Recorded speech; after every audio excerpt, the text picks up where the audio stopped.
America के दखल से कोरियाई प्रायद्वीप में तनाव बढ़ गया है।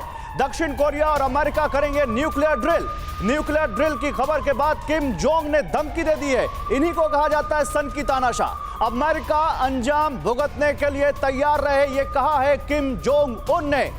तो देखिए, न्यूक्लियर ड्रिल की खबर जैसे ही मिली कि अमेरिका और दक्षिण कोरिया, जो कि नॉर्थ कोरिया का जानी दुश्मन है, वो एक न्यूक्लियर ड्रिल करने जा रहे हैं, तो फिर किम जोंग उन ने बिना वक्त गवाए अमेरिका को अंजाम भुगतने की धमकी दे दी। 2023 में क्या क्या देखेंगे जनरल दत्ता, ये किम जोंग उन को क्या की धमकी को कैसे आप रीड करते हैं? क्या वही जैसे अभी तक हम देखते आए हैं, केवल जुबानी बातें, या कुछ ये भी कर सकते हैं?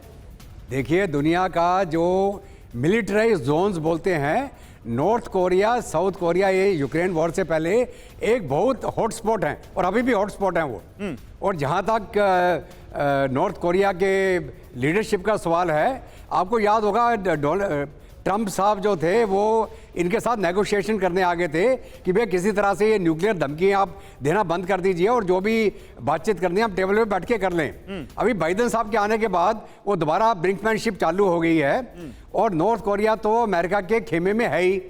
तो अगर नॉर्थ कोरिया नहीं, south Korea, south Korea America के खेमे में ना, सॉरी, नॉर्थ कोरिया तो रशिया के खेमे में है और साउथ कोरिया तो खैर अमेरिका के सपोर्ट से नॉर्थ कोरिया के आगे खड़ा है। तो मेरा कहने का मतलब ये है कि जो पहले ये साइबर रेटलिंग हो रही थी, वो साइबर रेटलिंग दोबारा हो रही है। ये साइबर रेटलिंग चीन भी कर रहा है ताइवान के ऊपर और वही काउंटर किया जा रहा है अमेरिका के द्वारा। और अभी रशिया यूक्रेन में जो चल रहा है वो चल रहा है।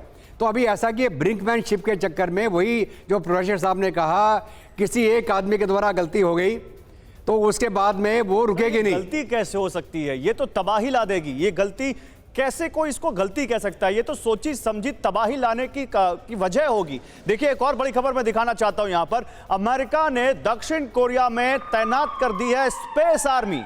देखिए, अब जमीन से लेकर स्पेस तक की तैनाती हो रही है। दक्षिण कोरिया में स्पेस आर्मी तैनात की अमेरिका ने। स्पेस लॉन्च व्हीकल के सफल परीक्षण का वीडियो जारी किया गया है। नॉर्थ कोरिया की विनाशक तैयारी से मुकाबले की तैयारी है स्पेस आर्मी। आप समझिए, कमांडर बजलवान, इसके बारे में कुछ बताना चाहेंगे आप हमें? देखिए, ये जो इनका तैनाती है, ये कंटिन्यूड प्रोसेस है। और आप देखिए कि जापान में उनका यूएस का फ्लीट है। तो नॉर्थ कोरिया के खिलाफ जैसे वो लगातार अपने मिसाइल्स का परीक्षण कर रहे हैं, और तो इसलिए शायद उसी की श्रृंखला में ये एक और कड़ी है। और बेसिकली साउथ कोरिया को जो अमेरिका का कंटिन्यूड सपोर्ट है, ये उसी का एक नहीं, लेकिन स्पेस आर्मी से सर दिमाग में आता है जैसे कोई आर्मी की टुकड़ी अब स्पेस में भी तैनात होगी। जनरल दत्ता, आपको क्या लगता है? आप क्या कहना चाहेंगे? देखिए, ऐसा है कि ये जो स्पेस आर्मी की हम बात कर रहे हैं जी, ये बेसिकली क्या है, काउंटर सैटेलाइट ऑपरेशंस।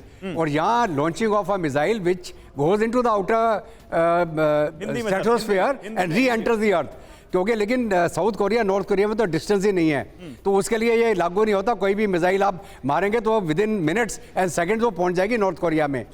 दूसरा क्या है कि जो रशियन काउंटर है, मान लीजिए अगर हम अमेरिका की बात करें, तो रशिया की जो मिसाइल्स है वो those missile will launch in the space and then they will reenter into the over the American space.